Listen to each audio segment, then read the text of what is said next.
Hello po! Second setup na kami and we are here at Timog Residences Pavilion. Malapit lang ito sa amin and buti na nga lang hindi malayo itong second venue kasi medyo magkadikit nga ang oras ng first and second setup namin. 10 AM ang start ng first event and ito naman is 12 PM. 9 AM nga kami natapos kanina sa first setup namin. Tapos tumaretso na kami agad dito katapos namin doon. Isang oras lang at natapos namin yung setup doon at saktong 10 AM naman andito na kami. Inantay lang namin kanina si Papa sa may entrance netong subdivision. Tapos sabay na kaming pumasok. And ayan nga, for our second setup, it is a 75th birthday and maaga nga din ang start.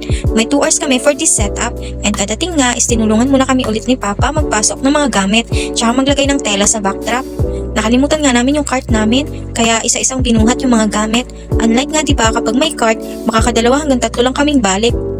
But anyways, ayan nga, blue and gold naman ang motif for this setup and male ang celebrant tapos kanina sa first setup is female naman. O diba, ang galing kahit madaming setup today is hindi sabay-sabay ang oras kaya kahit kaming dalawa lang ng kapatid ko ang nagsisetup ay caring-carry. Ang galing talaga ng timing palagi, maa-amaze ka na lang. Kasi imagine, puro pang adult celebration ng mga setup pero umaga ang mga start at hindi pinagsabay-sabay ng hapon at gabi kasi usually talaga ay ganun, lalo na simula 50th birthday and up. Tapos, after nga kaming tulungan ni Papa, ay umuwi na din siya ulit at buti na lang malapit lang tong second venue sa bahay namin kaya di masyadong nakakapagod ang biyahe.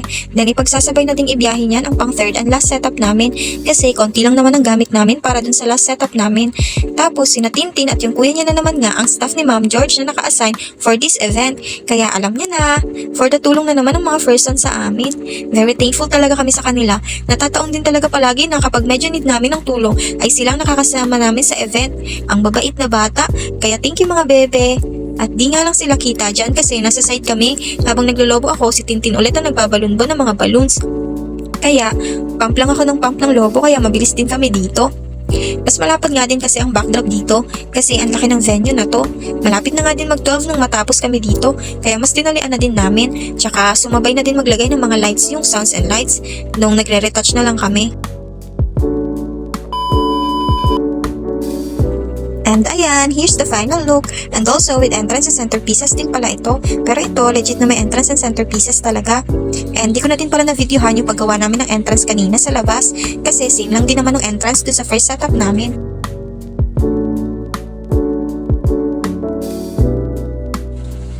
And also, ito din yung look ng entrance.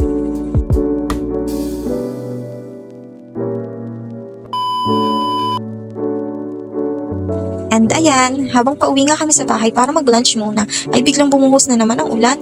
Pero thankful pa din kasi pinatapos muna kaming maghatid ng mga gamit at mag-setup. Tsaka lang bumuhos yung ulan. Ang galing, di ba? Isa din to talaga sa pinagdadasal ko araw-araw bago sumapit tong araw na to. Kasi nga tag-ulan. Tapos marami kaming setup. Pinagdasal ko talaga na sana hindi umulan sa araw na to. Kasi ang hirap at ang dami pa mo naming setup. And ayan nga, umuwi na muna kami tapos kumain tsaka magsasakay na din muna ng ibang gamit dito sa trike na di nakakasya dun sa kolong namin. And last 2 na lang yan. Ayan pa nga yung preparation namin kagabi bago tong araw na to. Umuulan pa talaga yan at ang lakas talaga ng ulan.